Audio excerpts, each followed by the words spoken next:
జొన్న రొట్టెలతో ఉప్మా చేస్తున్నానండి. అది ఏ విధంగానో చూద్దాము. మీకు జొన్న రొట్టెలు చేయడం ఎలాగో అనేది నాది ఒక సపరేట్ వీడియో ఉందండి. ఆ వీడియో చూడండి. ఆ లింకుని ఈ ఈ వీడియోకి డిస్క్రిప్షన్ బాక్స్లో యాడ్ చేస్తాను. ఓకే. జొన్న రొట్టెలు ఈ విధంగా చేసేసుకోవాలండి. నేనేమి ఇట్లా చేయితో చేయను. ఇదిగో ఇలా చపాతీ కర్రతో చేస్తానన్నమాట. చేసేసుకొని పెన్నం మీద వేసుకొని అటు ఇటు కాల్చుకోవాలండి. కాల్చుకొని తీసి పక్కన పెట్టుకోవాలన్నమాట. ఓకే. అండ్ నైట్ డిన్నర్కి జొన్న రొట్టె చేశానండి. మిగిలిపోయిన జొన్న రొట్టెలతోని మార్నింగ్ నెక్స్ట్ డే నేను బ్రేక్ఫాస్ట్ లాగా జొన్న రొట్టెలతోని ఉప్మా చేశాను. ఓకే. ఇలా డ్రై చేసుకోవాలండి. ఫ్రెష్గా అయినా చేసుకోవచ్చు జొన్న రొట్టెలు. లేకపోతే ఒకవేళ మిగిలిపోయాయి అనుకోండి, మిగిలిపోతే ఇట్లా బయట గాలికి పెట్టేస్తే డ్రై అయిపోతాయి. ఈ విధంగాను ఇలా డ్రై అయిపోయిన రొట్టెల్ని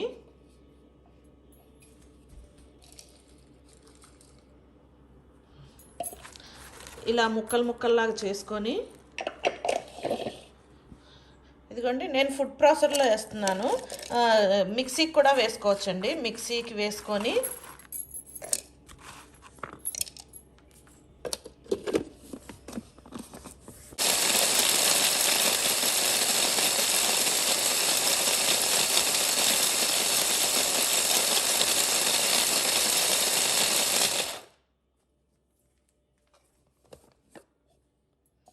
చూడండి ఈ విధంగా అయ్యేలాగా మిక్సీకి వేసుకోవాలి. అంటే రవ్వలాగైనా చేసుకోవచ్చు, మీ ఇష్టము. లేకపోతే ఇట్లా చిన్న చిన్న పీసెస్ లాగైనా చేసుకోవచ్చు. ఇదిగోండి చేసి అన్నీ ఇట్లాగా ఒక ప్లేట్లో వేసేసుకోవాలి. ముందుగా ఇలా చేసి పెట్టుకోవాలి.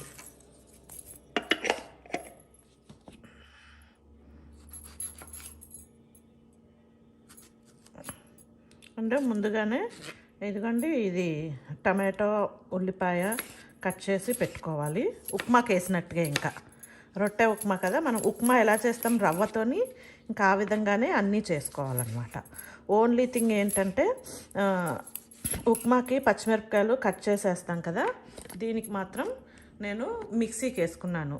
కొంచెం కొత్తిమీర, ఒక 5-6 పచ్చిమిరపకాయలు కలిపి మిక్సీకి వేసి పేస్ట్ చేసుకున్నాను అనమాట. ఓకే. పొయ్యి వెలిగించుకొని గిన్నె పెట్టుకొని ఆయిల్ వేసుకోవాలి. రొట్టె కదండి, కొంచెం ఎక్కువ వేసుకుందాం. ఓకే. జొన్న రొట్టె ఉప్మా కదా. జొన్న రొట్టెని ఇలాగా మిక్సీకి వేసేసుకున్నాం కదా. మిక్సీకి వేసుకుంటే ఈ విధంగాను రవ్వలాగా కాదు కానీ కొంచెం పెద్ద పెద్ద పీసుల్లాగా వచ్చిందనమాట. ఓకే. ఆ రవ్వలాగైనా చేసుకోవచ్చు, బట్ ఇలా చేసుకుంటే కొంచెం బాగుంటుంది. పంట కింద నమలడానికి బాగుంటుంది అనమాట. ఓకే. ఆయిల్ వేడయ్యాక ఆవాలు, జీలకర్ర, మినపప్పు, శనగపప్పు ఇప్పుడు ఇవన్నీ బాగా వేగిపోవాలి.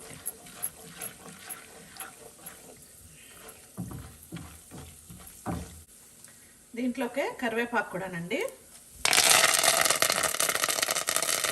కరివేపాకు తిరువాత ఇత్తనాలు వేగిపోయాయి కదా. ఇప్పుడు దీంట్లోకి ఆనియన్స్ కొంచెం ఎక్కువ వేసుకోండి, బాగుంటుంది టేస్టీగాను. ఇది ఒక 2-3 నిమిషాలు వేగనిచ్చాక టమాటా వేసుకుందాం. ఓకే.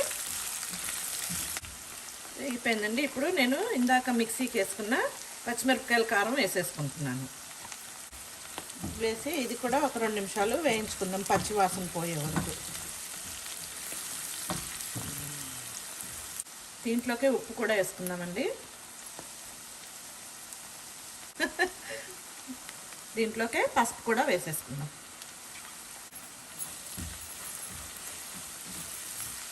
ఇప్పుడు దీంట్లోకి టమాటాలు వేసేసుకుందామండి.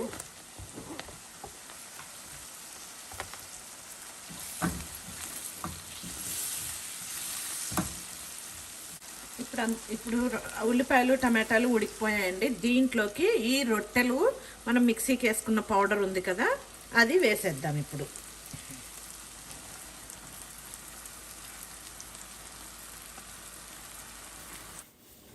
ఇప్పుడు ఇది బాగా కలిపేసుకుందామండి.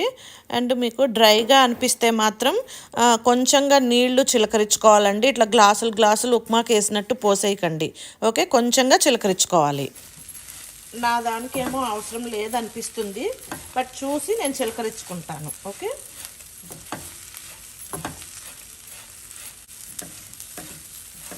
ఇది వేడివేడిగా చేసుకొని తింటే బాగుంటుందండి. ఒకవేళ ముందుగా చేసేసుకొని తినేటప్పుడు మళ్ళీ వేడి చేసుకోవచ్చు. నా దానికి ఏమి నీళ్ళు అవసరం లేదండి, నేను వెయ్యట్లేదు. వాటరు బాగా సాఫ్ట్గానే ఉంది. చివర్లో ఇలాగా కొత్తిమీర చల్లుకుంటే ఇంకా టేస్టీగా ఉంటుందండి. ఓకే, ఇంకా గార్నిష్ అంతా మీ ఇష్టం అండి, మీకు ఎలా నచ్చితే అలా చేసుకోవచ్చు. క్యాష్యూస్ వేసుకోవచ్చు, అవన్నీ ఇంకా మీ ఇష్టం అది. ఓకే, అండ్ నిమ్మకాయ రసం కూడా పిండుకోవచ్చు పైన. ఓకే, చూడండి కలర్ఫుల్గా ఎంత బాగుందో. అక్కడక్కడ టమాటాలు, కొత్తిమీర గ్రీన్గాను ఎంత బాగుందో చూడండి, కలర్ఫుల్గాను.